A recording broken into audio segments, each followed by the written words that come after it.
Bonjour, aujourd'hui c'est mercredi et je prie que la glorieuse présence de Jésus-Christ soit sur toi en cette journée alors qu'on est en milieu de semaine, que la force du Saint-Esprit te soit communiquée au nom de Jésus-Christ. Courage et force sur toi et que la lumière du Seigneur se lève sur toi en cette belle journée. Alors chaque mercredi ensemble, on aura une pensée du jour sur un verset d'un livre biblique de la Genèse à l'Apocalypse, mais on va commencer cela la semaine prochaine. Donc la semaine prochaine, on va commencer avec le livre de Genèse et on ira ensemble dans un verset du livre de la Genèse. La semaine suivante, on prendra un verset du livre d'Exode et on va parcourir ainsi ensemble 66 livres de la Bible afin de voir avoir des pensées diversifiées à travers tous ces livres, également de revoir ensemble peut-être des livres oubliés de la Bible. Et donc pour te représenter à nouveau comment ça va se passer chaque semaine, alors le lundi, on aura la pensée du jour en rapport avec la devise de l'émission, donc prière inspirée. Le mardi, une particularité qu'on découvrira ensemble pour t'édifier par rapport à un personnage biblique. Le mercredi, donc aujourd'hui, j'en ai parlé. Le jeudi, on prendra la déclaration d'un personnage de la Bible avec laquelle je pourrais t'encourager pour ta vie personnelle. Et le vendredi, une pensée qui va nous pousser ensemble à la louange et à l'adoration. Alors, aujourd'hui, je veux t'encourager avec cette parole du Seigneur qu'on retrouve dans Jérémie au chapitre 31 et au verset 17. Donc, on est toujours dans cette semaine, le livre de Jérémie au chapitre 31. Le Seigneur dit, il y a de l'espérance pour ton avenir. Il y a de l'espérance pour ton avenir, dit l'Éternel. Tes enfants reviendront dans leur territoire. Il y a de l'espérance pour ton avenir, dit l'Éternel. Tes enfants reviendront dans leur territoire. Je me souviens un jour, on était à l'église, ça fait quelques années maintenant, et une sœur, à la fin de la réunion, me demande de prier pour elle et je ne sais même pas encore quelle est sa demande et j'avais lu quelques minutes, je crois plus tôt, en tout cas pendant la réunion ou le matin même, un passage justement du livre de Jérémie où le Seigneur dit que tes enfants reviendront vers toi.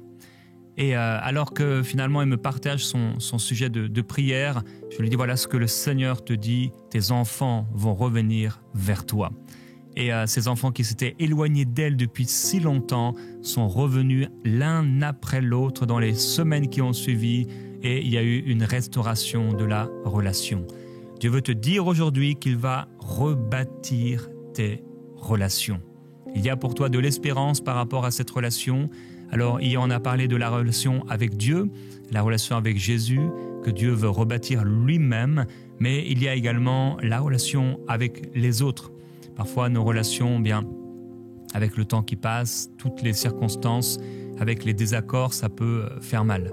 Et d'ailleurs, c'est intéressant de voir que dans le livre des Actes des Apôtres, l'Église primitive qui vit le réveil n'a pas été exclue de difficultés relationnelles.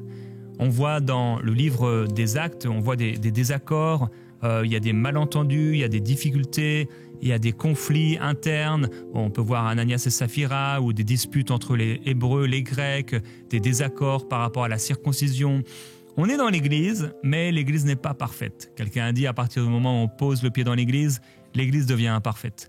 Avoir des désaccords, des problèmes relationnels dans l'Église, cela arrivera. Et Luc, lorsqu'il a écrit les Actes poussés par l'Esprit, inspirés par l'Esprit, Dieu a choisi de ne pas idéaliser l'Église primitive en nous montrant quelque chose que nous n'atteindrons jamais, mais Dieu a choisi de ne pas dissimuler les difficultés relationnelles qui ont eu lieu dans cette Église de réveil. Il va même jusqu'à montrer certaines imperfections des apôtres, comme à un moment par exemple Pierre et Barnabas qui vont être entraînés par de l'hypocrisie. Cela nous est montré dans la parole, ou encore des fautes des responsables de l'Église. Luc va aussi raconter comment le Seigneur, l'Esprit du Seigneur guidait l'Église dans des résolutions de problèmes, de conflits, quand c'était possible. Et finalement, on arrive dans Actes chapitre 15, à peu près la moitié du livre des Actes, et on va trouver un passage qui va décrire un conflit intense entre Paul et Barnabas. les deux personnages majeurs de la mission auprès des non-juifs dans la première partie du livre des Actes. Et ce conflit, malheureusement, ne va trouver, en tout cas à ce moment-là, ni résolution, ni réconciliation. Et la séparation va être la seule conclusion. On lit ça tout de suite avec Marie. Paul et Barnabas demeurèrent à Antioche, enseignant et annonçant, avec plusieurs autres, la bonne nouvelle de la parole du Seigneur. Quelques jours s'écoulèrent, après lesquels Paul dit à Barnabas, « Retournons visiter les frères dans toutes les villes où nous avons annoncé la parole du Seigneur pour voir en quel état ils sont. » Barnabas voulait emmener avec lui Jean, surnommé Marc. Mais Paul jugea plus convenable de ne pas prendre avec eux ceux qui les avaient quittés depuis la Pamphylie et qui ne les avaient point accompagnés dans leur œuvre. Ce dissentiment fut assez vif pour être cause qu'ils se séparent l'un de l'autre, et Barnabas, prenant Marc avec lui, s'embarqua pour l'île de Chypre. Paul fit choix de Silas et partit, recommandé par les frères à la grâce du Seigneur. Waouh! Vraiment, difficulté relationnelle étonnante. C'est vrai, quand on parcourt le livre des Actes, quand on arrive à ce moment-là, on ne comprend pas, mais ce sont des hommes de réveil, ce sont des hommes de Dieu, ce sont des hommes dont Dieu dit des bonnes choses, que ce soit Paul, mais pas seulement Paul, Barnabas aussi, et d'ailleurs peut-être plus que beaucoup. Les Actes vont nous présenter cet homme comme vraiment une personne admirable, généreuse, même un modèle pour l'Église. C'est lui qu'on appelle l'homme qui encourage, le fils d'exhortation. Donc Barnabas était quelqu'un qui encourageait les gens, quelqu'un qui était généreux, et la Bible va vraiment en parler de manière positive.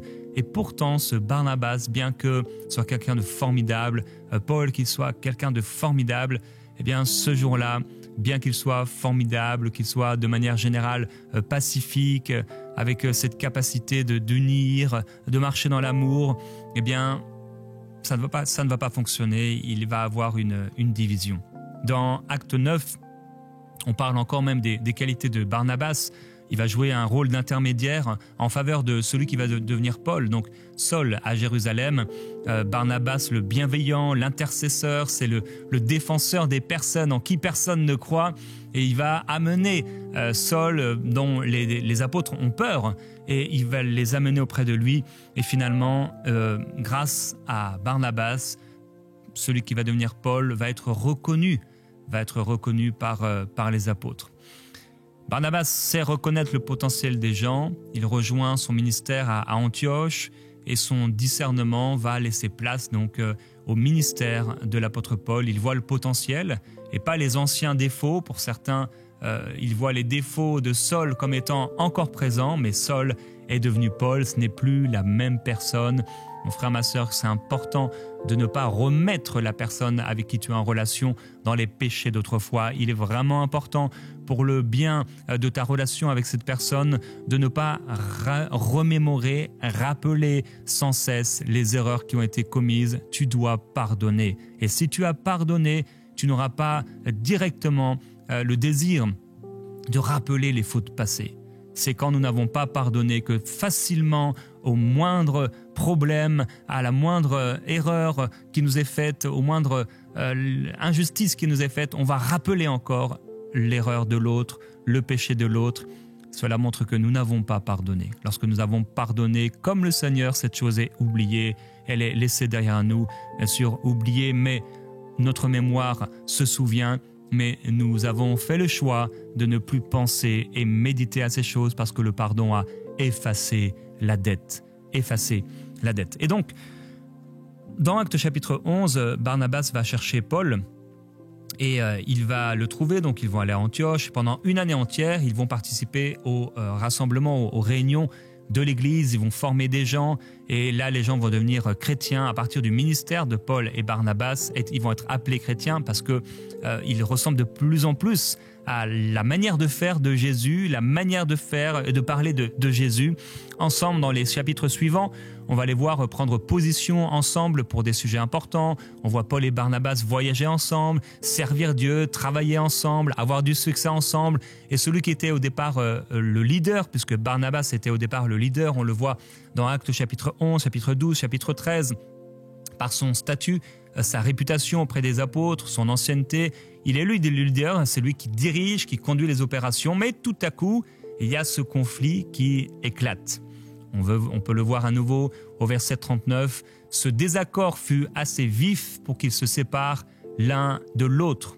Barnabas prit Marc avec lui, s'embarqua pour l'île de Chypre. Paul fit choix de Silas et partit, recommandé par les frères à la grâce du Seigneur. Alors, le texte peut être traduit ici par un désaccord ou encore une dispute sévère ou une grande querelle.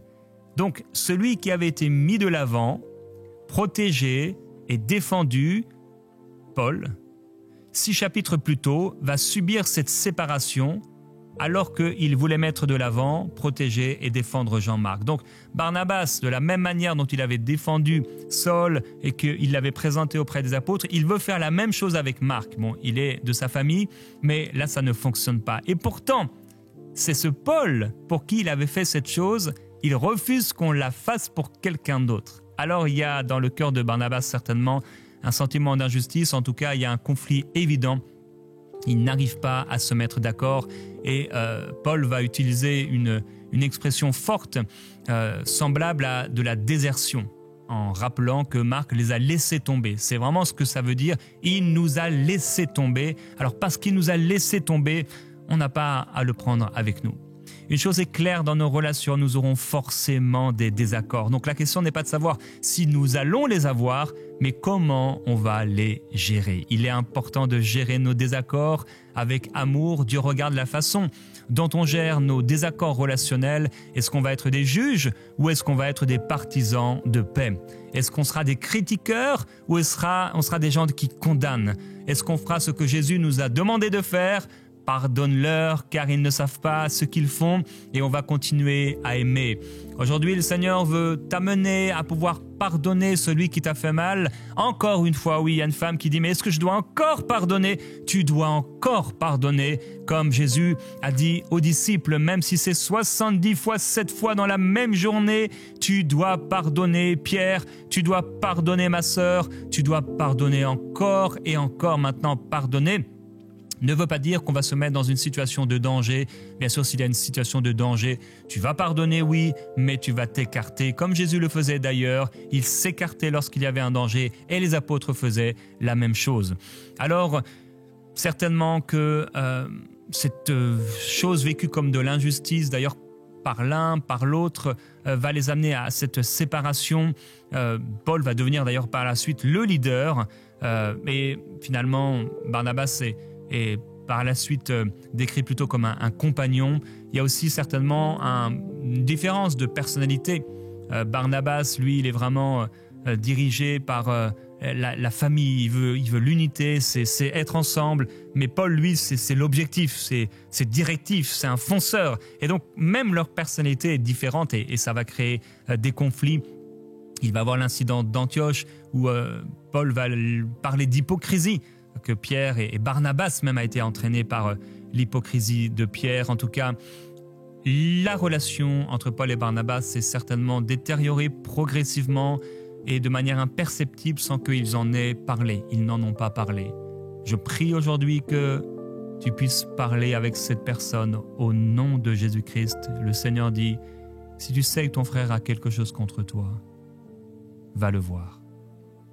Et Père, je prie aujourd'hui, il y a des relations qui ont été entachées. Il y a des blessures dans les cœurs. Si mon frère, ma sœur, a une blessure dans son cœur, même si c'est une personne aussi formidable que Barnabas, même si c'est une personne aussi formidable que Paul l'a été, il peut avoir dans son cœur une blessure. Il peut avoir dans ses décisions une mauvaise décision. Père, tu es celui qui réconcilie. Tu es celui qui restaure. Tu es celui qui change les vies, qui change et qui rebâtit les relations. Jésus-Christ, nous t'accueillons maintenant dans ce temps de prière. Viens, Seigneur. Nous t'accueillons, Seigneur. Viens dans cette relation. Invite le Seigneur à entrer dans cette relation. à entrer dans ton cœur, là où tu as été blessé. Seigneur Jésus, viens. On a beaucoup parlé, peut-être même critiqué, mais c'est à toi de parler, Seigneur. Je m'expose à toi. J'expose mon cœur à toi. Dans ce temps de prière, mon frère, ma sœur, expose ton cœur à Dieu. Présente-lui ton cœur, tel que tu es. Oui, voici mon cœur, Seigneur. Tu le connais, tu le sondes. Toi, tu sais quelles étaient mes intentions. Mais tu connais aussi mes erreurs. Si j'ai mal parlé, si je me suis emporté, pardonne-moi, Seigneur. Pardonne-moi.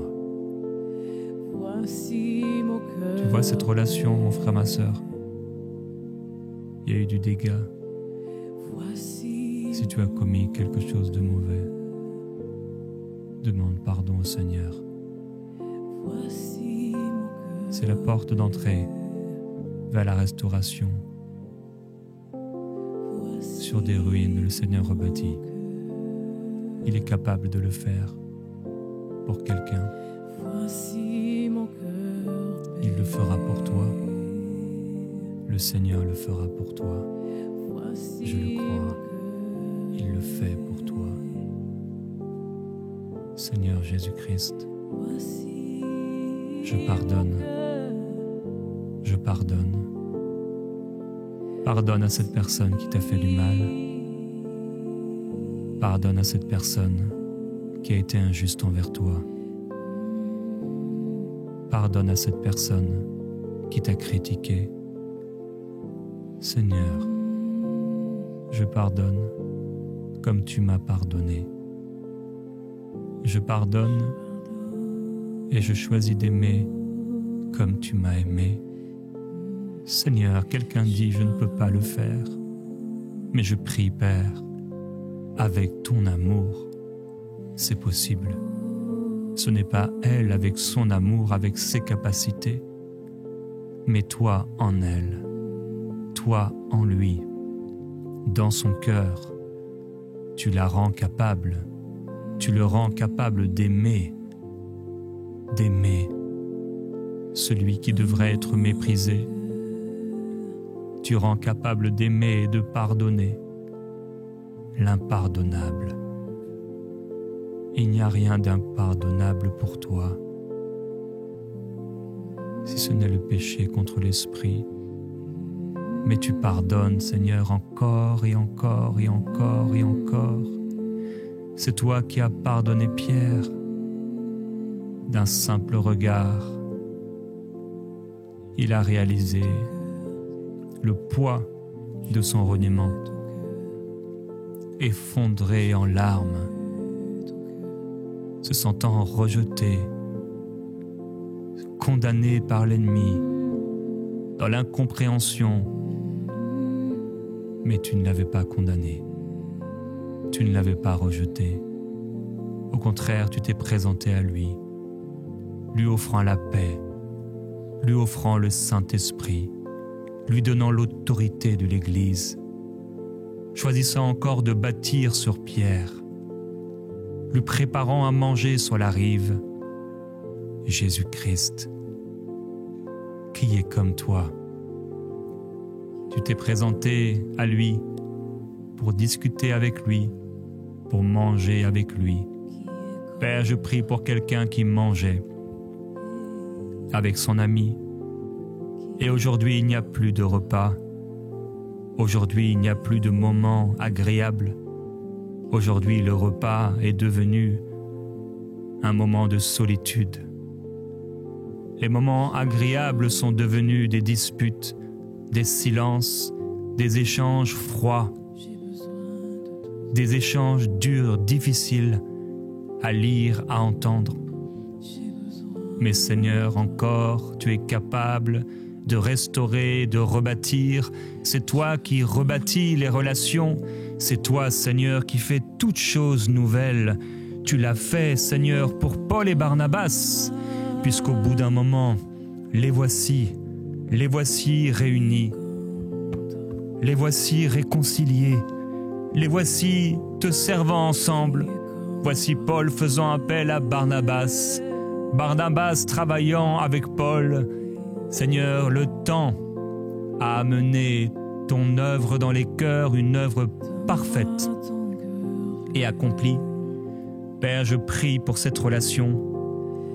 On a pensé, on a cru que la chose allait arriver, que la réconciliation aurait lieu, mais cette chose n'est pas arrivée, le temps a passé.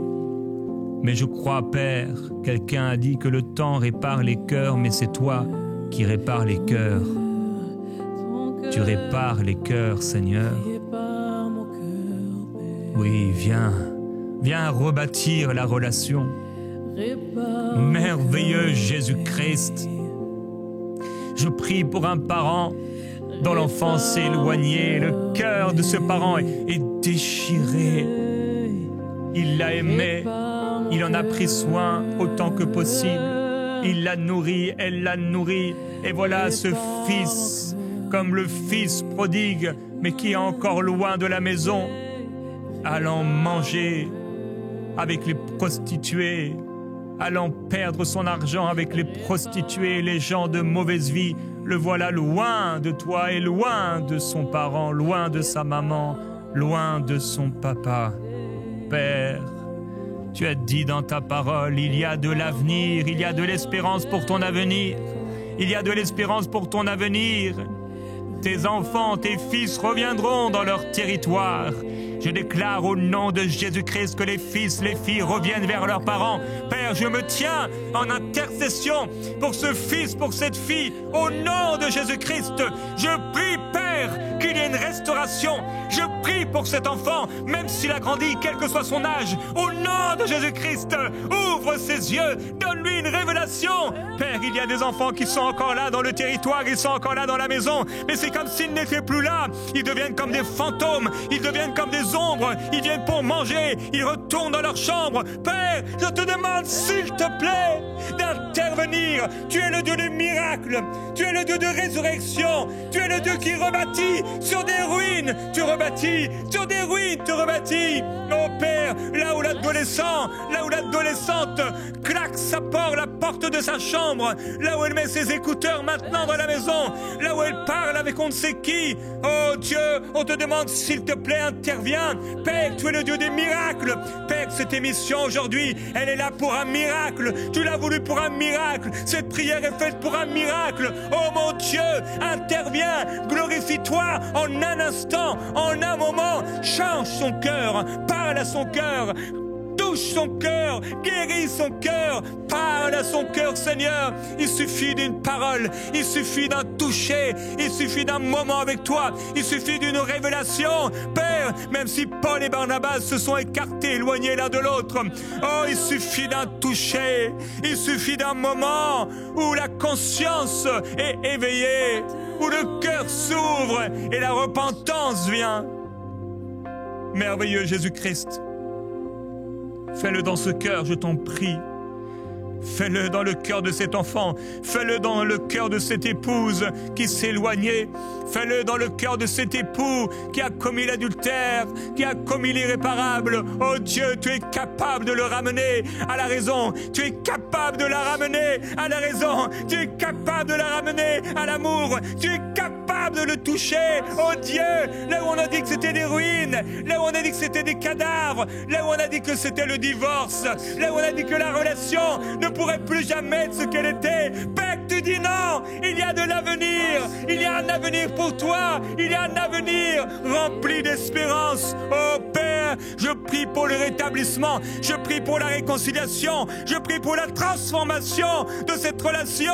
Au nom de Jésus-Christ, tu es capable d'intervenir. Une parole dans la voiture, une parole qui est donné et qui retentit, comme si quelqu'un avait parlé. Père, il va se retourner, il va dire, mais qui m'a parlé? Est-ce que c'est toi, Seigneur? Comme Samuel à qui tu as parlé une fois, 2 fois, 3 fois. Parle, Seigneur, parle, parle, parle, jusqu'à ce qu'il puisse comprendre que c'est toi qui parles. Samuel, Samuel, Samuel, parle avec son prénom. Appelle-le, appelle-la avec son prénom. Au nom de Jésus-Christ. Cet ami qui était un ami, et aujourd'hui je suis devenu comme si j'étais un ennemi. Ce frère, cette sœur, comme si je n'étais plus de la famille, comme si on ne s'était jamais connu. Plus d'appels, plus de repas, plus de moments agréables, plus d'intimité, plus de communion, plus de relations. Seigneur, tu dis dans ta parole, retiens tes larmes, retiens tes larmes. Jésus-Christ, merci parce que tu interviens dans le cœur de quelqu'un aujourd'hui. Tu interviens, Seigneur.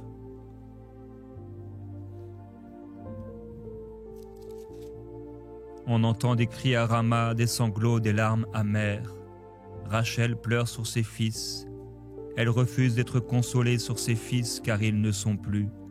Ainsi parle l'Éternel. Retiens les pleurs de ta voix, les larmes de tes yeux, car il y aura un salaire pour tes actions, et j'ajoute pour tes prières. Oracle de l'Éternel, ils reviendront du pays de l'ennemi. Ils reviendront du pays de l'ennemi. Ils reviendront de cette maison. Ils reviendront de cette ville. Ils reviendront de cet appartement. Ils reviendront de chez cette femme. Ils reviendront au nom de Jésus-Christ. Ils reviendront.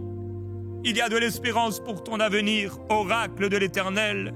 Tes fils reviendront dans leur territoire. Tes fils reviendront dans leur territoire au nom de Jésus-Christ. Père, ils viennent.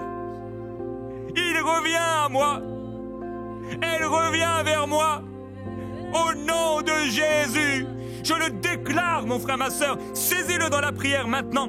Ne reste pas la bouche fermée, mais déclare-le. Déclare-le, il revient à moi, son cœur revient à moi, son cœur revient à moi, son cœur revient à moi, son cœur revient à moi, son cœur revient à moi, au nom de Jésus. Que soient arrêtées les activités démoniaques contre nous, que soient arrêtées maintenant au nom de Jésus-Christ. L'accusateur des frères, celui qui divise les frères, arrête-toi maintenant au nom de Jésus. Sapre caraboleta carabalete, ribri palano pei copaladala soto, iprapalo city. Tu ne sais plus quoi prier par rapport à cette relation. Prie dans l'esprit. Il maite bresso cobolo, liti calabo, libra palo, maitele, brisai cabobo baye. Tes fils reviennent, ce mari revient, cette épouse revient, tes parents reviennent, au nom de Jésus, ton frère revient. Père, tu es le Dieu des miracles, tu accomplis ce que prédisent tes envoyés. Père, merci pour le miracle dans les cœurs, oh Dieu, ce n'est pas le temps. Ce n'est pas les discussions sans fin, oh Dieu, mais c'est ton esprit qui peut le faire. Alors, glorieux Jésus-Christ, agis et rebâtis cette relation comme tu l'as promis, au nom de Jésus-Christ.